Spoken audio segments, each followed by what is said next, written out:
Bonjour Grégory Joron, Bonjour. secrétaire général du syndicat Unité SGP Police FO. Que craignez-vous le plus aujourd'hui ?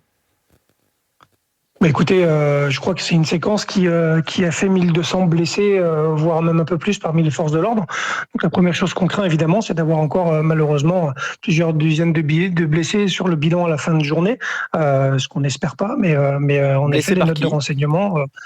Blessé par des éléments ultra violents, black blocs, ultra gauche, comme on l'a vu dans les cortèges, en dehors des cortèges, pardon, parce que c'est important de le dire. Dans les cortèges, ça se passe bien. Les services d'ordre des grandes confédérations font bien leur travail, en lien justement avec la préfecture et les services de police.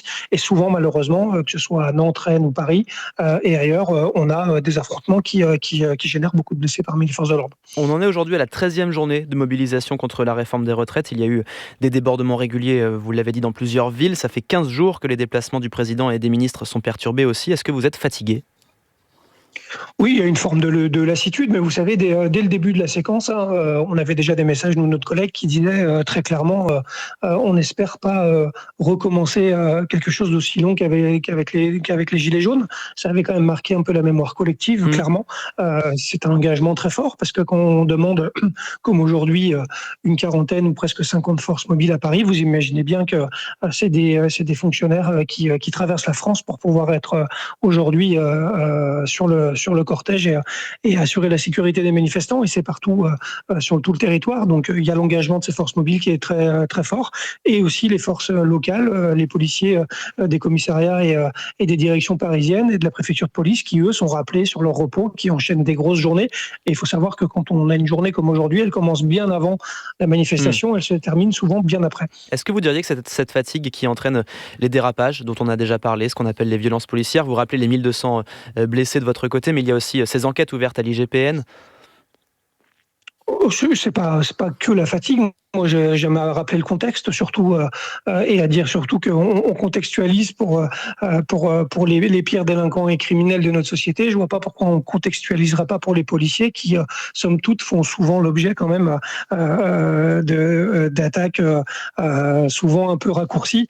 Donc, il y a un contexte, il y a des enquêtes, il n'y a pas d'impunité dans la police. Il faut le rappeler quand même, parce qu'il faut déconstruire certains fantasmes. Les policiers sont les fonctionnaires les plus sanctionnés de la fonction publique et les plus surveillés. Donc, s'il y a des manquements et des usages de la force qui ne sont pas appropriés, il y aura forcément des enquêtes et des sanctions. Grégory Joron, secrétaire général du syndicat Unité SGP Police FO, il y a ce débat depuis 2 jours sur l'utilisation des drones pour surveiller, sécuriser les cortèges. Pour plusieurs associations, c'est une atteinte aux libertés. En quoi ils vous sont vraiment utiles, ces drones, dans ces cas précis ? Ils seront utiles, c'est simplement un appui technique qui va nous permettre d'avoir un peu plus d'anticipation sur les mouvements de foule, notamment lorsqu'ils seront utilisés en maintien de l'ordre. Peut-être aussi clairement solidifier aussi des éléments constitutifs d'infraction. Vous savez, les suites judiciaires d'interpellation lors de maintien de l'ordre souffrent souvent de fragilité au niveau des éléments constitutifs au regard de la loi. Et ça va peut-être permettre d'être un appui, une preuve supplémentaire si on va pouvoir utiliser les images de 2 personnes en train de commettre des exactions qui laisseront peu de doute sur leur identité. Et voilà, tout ça, c'est du plus pour la sécurité. J'entends évidemment l'équilibre qu'il faut respecter avec les libertés individuelles. C'est les bien craintes de normal. fichage, vous les entendez aussi ? Oui, mais enfin bon, après, vous savez, c'est les mêmes personnes qui ont des cartes fidélité dans tous les magasins et un téléphone cellulaire. Et je veux dire, il n'y a pas besoin de drone pour savoir où ils sont. Si on voulait vraiment le savoir, c'est la réalité. Et après, je pense que c'est un peu des cris d'orfraie qui sont des freins justement plutôt à la sécurité. C'est plutôt bien encadré par le Conseil constitutionnel. S'il y a besoin encore de cadres, de toute façon, les préfets devront le prendre. Il n'y a pas de problème. Il faut juste regarder ça comme un appui technique. Ce sont surtout des décrets qui sont réclamés effectivement par les associations. Bien sûr. Pour que ce soit mieux encadré. Oui, ni prise de son, ni reconnaissance faciale. Donc ça limite déjà quand même le fichage.